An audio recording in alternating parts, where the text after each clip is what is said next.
First question അതാണ്. നമുക്ക് ഈ ഒരു കപ്പലിൽ ഈ ഒരു സംഭവം ഉണ്ടായി കഴിഞ്ഞാൽ അത് കപ്പലിൻ്റെ സേഫ്റ്റിയെയും അതിലുള്ള ആൾക്കാരുടെ സേഫ്റ്റിയെയും ബാധിക്കുമോ എന്നുള്ളതാണ് ഫസ്റ്റ് കാര്യം. അപ്പോൾ അതിന് വേണ്ടിയിട്ട് ആ കപ്പലിനവിടെ കളയേണ്ടി വന്നാലും നമ്മൾ മൈൻഡ് ചെയ്യാറില്ല. നമ്മൾ അതിലുള്ള ആൾക്കാരുടെ ലൈഫാണ് ഫസ്റ്റ് പ്രയോറിറ്റി. കപ്പൽ സഞ്ചാരത്തിനിടയിൽ ഒരു അപകട സാധ്യത മുന്നിൽ കാണുകയാണെങ്കിൽ ഉണ്ടാവുന്ന ഒരു നടപടികൾ എങ്ങനെയാണ്, അതിന്റെ ഒരു പ്രൊസീജിയർ ഒന്ന് വിശദീകരിക്കും. ചിലപ്പോൾ ഇത് ഇവിടെ സംഭവിച്ചതുപോലെ ഉള്ളൊരു സംഭവമായിരിക്കാം.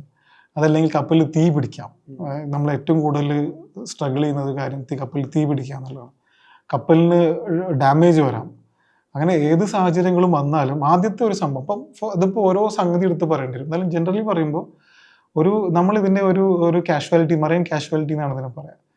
അപ്പോൾ നമ്മളിതിനെ പല സെഗ്മെൻ്റായിട്ട് തിരിച്ചിട്ടുണ്ട്. ഒന്ന്, പിന്നെ നമുക്ക് ജീവന ത്രെട്ടുള്ളതാണോ? ഫസ്റ്റ് ക്വസ്റ്റ്യൻ അതാണ്. നമുക്ക് ഈ ഒരു കപ്പലിൽ ഈ ഒരു സംഭവം ഉണ്ടായി കഴിഞ്ഞാൽ അത് കപ്പലിൻ്റെ സേഫ്റ്റിയെയും അതിലുള്ള ആൾക്കാരുടെ സേഫ്റ്റിയെയും ബാധിക്കുമോ എന്നുള്ളതാണ് ഫസ്റ്റ് കാര്യം.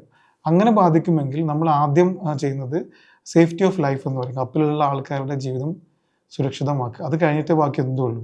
അപ്പോൾ അതിന് വേണ്ടിയിട്ട് ആ കപ്പലിനവിടെ കളയേണ്ടി വന്നാലും നമ്മൾ മൈൻഡ് ചെയ്യാറില്ല. നമ്മൾ അതിലുള്ള ആൾക്കാരുടെ ലൈഫാണ് ഫസ്റ്റ് പ്രയോറിറ്റി.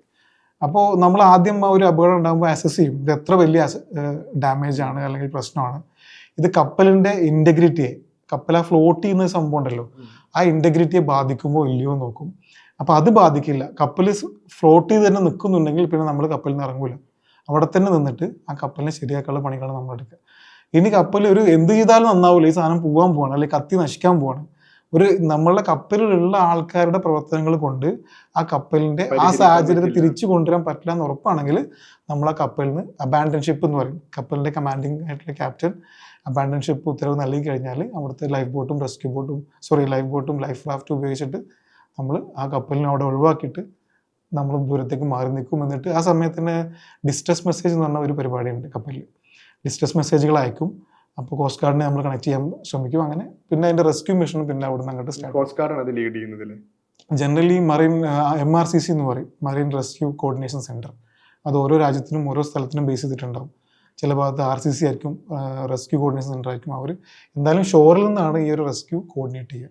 ഡിപ്പെൻഡ്സ് ഓൺ നമ്മൾ എത്ര ദൂരത്താണ് കടലിൽ നിന്നുള്ളത്. ഈ കപ്പൽ ചെരിഞ്ഞ് താഴേക്ക് പോയ സമയത്ത് തന്നെ ഇപ്പോൾ നമ്മുടെ കൊല്ലം, തിരുവനന്തപുരം മേഖലയിൽ, അതുപോലെ ആലപ്പുഴയിലൊക്കെ കണ്ടെയ്നറിന്റെ ഓരോ പാർട്സ് മുതൽ കണ്ടെയ്നറുകളൊക്കെ അടിഞ്ഞിട്ടുണ്ടായിരുന്നല്ലോ.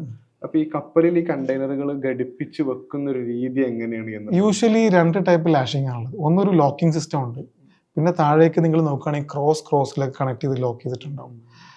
നിലവിൽ എല്ലാ കപ്പലിലും സ്വീകരിക്കുന്നത് ലാഷിംഗ് ഒരു കോഡ് തന്നെയുണ്ട്. ഇതൊരു സാധനം എങ്ങനെ ലാഷ് ചെയ്യണമെന്ന് ഇന്റർനാഷണൽ മറൈൻ ഓർഗനൈസേഷൻ്റെ ഒരു കോഡ് തന്നെയുണ്ട്. ആ കോഡിൽ പറഞ്ഞിട്ടുള്ള രീതിയിലാണ് സാധാരണ ഇന്റർനാഷണലി നമ്മളെല്ലാവരും ലാഷ് ചെയ്യുന്നത്.